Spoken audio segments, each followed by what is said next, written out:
नेपाल हिंसा को लेकर के एक बड़ी खबर सामने आ रही है, जहां पर नेपाल में हालात बेहद ज्यादा तनावपूर्ण होते हुए नजर आ रहे हैं और इसके साथ ही नेपाल में कर्फ्यू का ऐलान कर दिया गया है। नेपाल के हालातों पर भारत की नजर भी लगातार बनी हुई है, भारतीय खुफिया एजेंसियों की नजरें भी नेपाल पर बनी हुई हैं। साथ ही भारत नेपाल बॉर्डर पर भी लगातार चौकसी बढ़ाई जा रही है।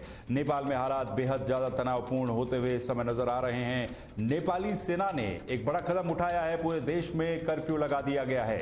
ये निषेधाज्ञा की जो उसका पत्र है उसको भी आप देख सकते हैं किस तरह से नेपाल में अब कर्फ्यू लगा दिया गया है। शाम 5 बजे से लेकर सुबह 6 बजे तक पूरे देश भर में नेपाल की सेना ने कर्फ्यू लगा दिया है।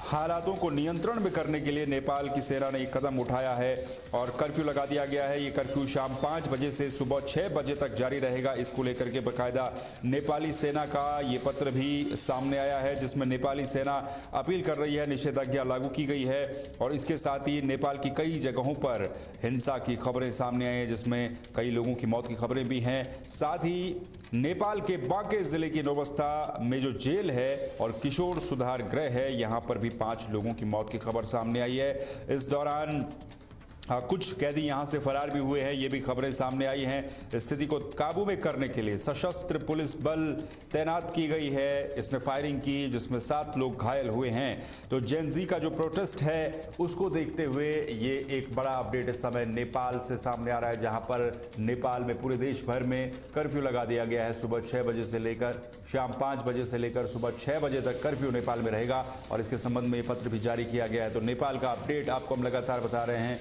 और तस्वीरें भी आपको दिखाएंगे किस तरह से नेपाल की स्थितियां लगातार बिगड़ती चली गई। आगजनी कई जगहों पर की गई, चाहे वो प्रधानमंत्री आवास हो या फिर राष्ट्रपति आवास हो या फिर दूसरी जगहें हो।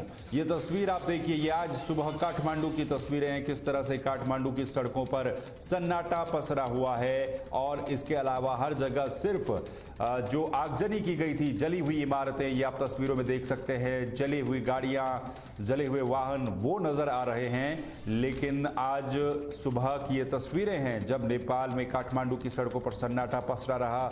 सशस्त्र सुरक्षा बल तैनात किए गए हैं सड़कों पर जगह जगह पर और ये स्थिति को नियंत्रण में अब काबू करने की कोशिश की जा रही है, क्योंकि प्रधानमंत्री का इस्तीफा वहां पर हो चुका है, केपी शर्मा ओली का। और उसके बाद अब कर्फ्यू लगा दिया गया है। शाम 5 बजे से लेकर सुबह 6 बजे तक पूरे देश भर में कर्फ्यू लगा दिया गया है। ये आप फुल फ्रेम तस्वीरें देखिए, काठमांडू की सड़कें किस तरह से, लेटेस्ट तस्वीरें हैं जहां पर सुनसान सड़कें आज सुबह नजर आई और जली हुई इमारतें कई जगहों पर नजर आई। सेना नेपाल की तैनात है सड़कों पर और निगरानी लगातार रखी जा रही है, क्योंकि जिस तरह की सिचुएशन रही, ये आप देखिए कैसे जेनजी का जो प्रोटेस्ट है वो देखने को मिला। कहीं पर नोट उड़ते हुए नजर आए, कहीं पर आगजनी की गई। इन तस्वीरों में साफ तौर पर देखा जा सकता है एक बड़े आंदोलन को, एक बड़े मूवमेंट को लीड किया गया जेनजी के द्वारा और वो जो उनकी मांग थी वो काफी हद तक सफल हुए हैं अपनी मांग को मनवाने में, क्योंकि नेपाल के प्रधानमंत्री को अपने पद से इस्तीफा देना पड़ा, अपनी सत्ता को छोड़ना पड़ा। इसके बाद हालांकि सेना ने उन्हें सुरक्षित वहां पर अज्ञात जगह पर कहीं रखा है। उनकी जान को भी जो खतरा बताया जा रहा था और ये भी आशंकाएं थी कि नेपाल के जो प्रधानमंत्री पूर्व हो चुके हैं, अब तो पूर्व प्रधानमंत्री केपी शर्मा ओली, वो देश छोड़ सकते हैं। ये देखिए किस तरीके से आगजनी की गई, चाहे वो मंत्रियों के घर रहे हों, नेपाल के जो मंत्री हैं उनके घर रहे हों, या प्रधानमंत्री का घर रहा हो, राष्ट्रपति का आवास रहा हो, सुप्रीम कोर्ट रहा हो या फिर कोई दूसरी संस्था रही हो, हर जगह आगजनी की ऐसी ही तस्वीरें सामने आई हैं और बेहद हिंसक ये प्रदर्शन हुए। और इस हिंसक प्रदर्शन को देखते हुए भी अब भारत की नजरें भी इस पर हैं, भारत की सुरक्षा एजेंसियां भी चौकन्नी हो चुकी हैं। तो ये तस्वीरें भी आप देखिए किस तरीके से जो जेनजी का प्रोटेस्ट है वो यहां पर देखने को मिला और इसके बाद अब काठमांडू में सन्नाटा सुबह पसरा रहा। आपने देखा, तस्वीरें देखी, केपी शर्मा ओली के इस्तीफे के एक दिन के बाद जो ये तस्वीरें हैं ये बताती हैं कि किस तरीके से हर जगह पर जली हुई इमारतें ही दिखाई दे रही हैं। बीते दिन हुए हिंसक प्रदर्शन के बाद हालात अभी भी तनावपूर्ण हैं और प्रशासन लगातार शांति बनाए रखने की अपील अपने लोगों से वहां पर कर रहा है।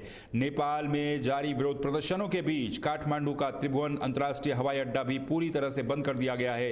एयरपोर्ट प्रबंधन ने यह जानकारी दी कि बुधवार शाम 6 बजे तक सभी उड़ानें रोक दी गई। इसमें घरेलू और अंतर्राष्ट्रीय उड़ानों के साथ ही निजी हेलीकॉप्टर सेवाएं भी शामिल थी। आगमन और प्रस्थान दोनों ही सेवाओं को स्थगित कर दिया गया। तो काठमांडू में नए नेतृत्व और बदलाव की मांग को लेकर के भी जेनजी का जो भ्रष्टाचार से मुक्ति को लेकर के ये आंदोलन था, ये अब काफी ज्यादा हिंसक हो चुका है और फिलहाल अब कोशिश ये कि स्थिति को काबू में किया जाए। तो जेनजी का ये प्रदर्शन नेपाल में प्रधानमंत्री को उनकी सत्ता से बेदखल करने में सफल रहा। इसी बीच एक और बड़ा अपडेट नेपाल से सामने आ रहा है, आपको बता देते हैं। नेपाल में जो अब वहां की सेना है, यानी कि नेपाली सेना, वो मध्यस्थता करने की कोशिश कर रही है, नेपाल के हालातों को काबू में करने की कोशिश कर रही है और जो राजनीतिक संकट नेपाल में पैदा हुआ है उससे उभारने की कोशिश वहां पर की जा रही है। तनाव के बीच मध्यस्थता की पहल शुरू की जा रही है। ये बड़ी खबर आपको इस समय बता रहे हैं। नेपाल में तनाव के बीच मध्यस्थता की पहल शुरू की जा रही है। सेना ने मध्यस्थता की पहल शुरू की है और आपको ये भी बता दें कि आर्मी चीफ ने जेनजी प्रतिनिधियों से मुलाकात भी की है और मुलाकात करके नेपाल को राजनीतिक संकट से निकालने की कोशिश की जा रही है, मध्यस्थता करने की कोशिश की जा रही है नेपाली सेना की तरफ से। और क्योंकि मध्यरात्रि को ही आर्मी चीफ जो वहां के थे, उन्होंने जेनजी प्रतिनिधियों से मुलाकात की और उनकी मांगों को विस्तार से सुना।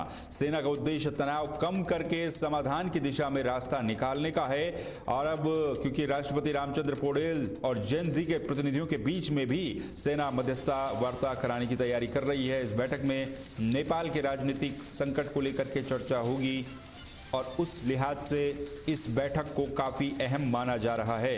तो अब ये मध्यस्थता को लेकर के अब कोशिशें नेपाल में शुरू हो चुकी हैं और क्योंकि नए नेतृत्व को लेकर के काफी सारी शंकाएं हैं, तो जो जेनजी के एक जनप्रतिनिधि हैं, जो जेनजी के एक रिप्रेजेंटेटिव हैं, उनकी तरफ से कुछ बातें भी बोली गई हैं। जेनजी ने कहा है कि सख्त नियम वो इसके लिए अब चाहते हैं, उनका उद्देश्य बदलाव लाना है और हम केपी शर्मा ओली को सबक सिखाना चाहते थे लेकिन वो देश छोड़कर भाग गए हैं। हमने नेताओं को घेरा और शेर बहादुर देवा, उनकी पत्नी अर्जू देवा के घर में आगजनी भी की। ये जेनजी के एक प्रतिनिधि के द्वारा बयान दिया गया। ये भी कहा गया कि राष्ट्रपति भवन के साथ जो है वो बातचीत उनकी हो, राष्ट्रपति हाउस के साथ बातचीत हो। आने वाले समय में तय होगा कि देश को नया नेतृत्व और नई व्यवस्था मिलेगी, लेकिन किस तरीके से मिलेगी, कैसे मिलेगी, इसको लेकर के शंकाएं लगातार हैं। लेकिन ये मध्यस्थता कराने की कोशिश भी अब की जा रही है।